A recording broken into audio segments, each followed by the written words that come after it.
particular nest is one that's been with us for a very long time. So this is one of the earliest nests that was reestablished here in Massachusetts. So we can monitor that.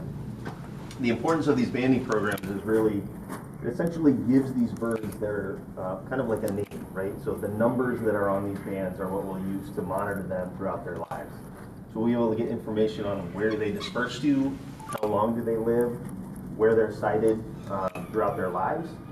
And it gives us, as signed today, we know that she's originally from Pennsylvania, that she was banded in. People come and monitor them on that. So that's the identity that we'll look for when we're looking at them through binoculars or spotting scopes.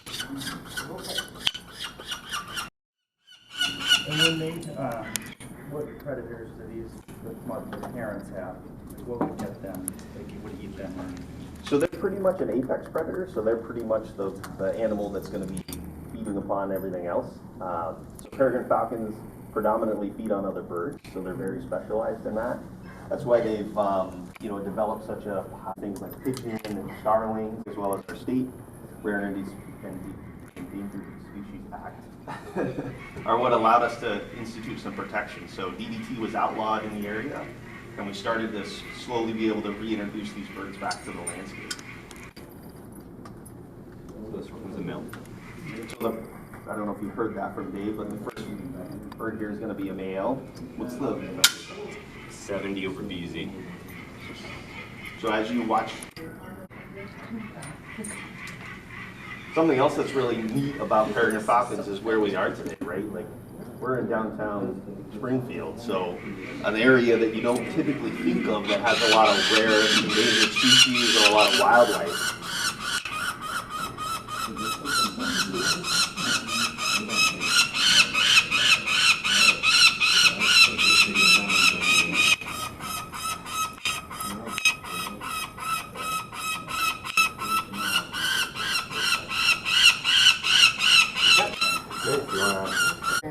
And then there's a federal ban. So these bands stay on their entire life. Their legs are essentially full grown. We want to make sure we get the right size band on a male versus a female. Female is about 30% bigger. So that's that color with binoculars or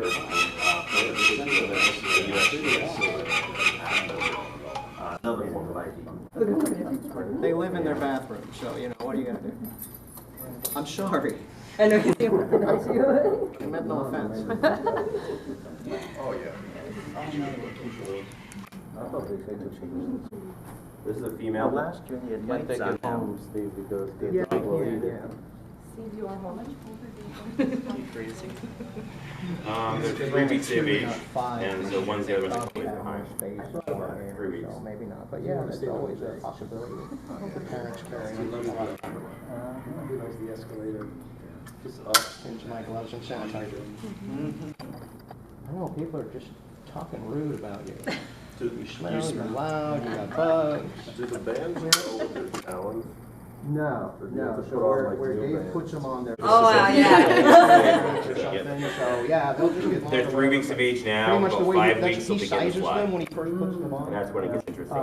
Like the males, because he's a little smaller, he's a little twiggier. I'm sorry. When He's you're a like little when you're twiggier the in his fastest legs. animal on earth, They size you're him learning how down. to fly. It's What like giving Dave's a doing. teenager. Accommodate the growth. Is this a female and a male? Vice versa. Vice-Verca. Yeah, this is the male, that's the female. Ooh, yeah. I'm a bull. At what age does this animal start flying? So we're here because, as you can see, some of the flight feathers are just starting to come in. Oh, okay, so they're Schedule the wow. That's true.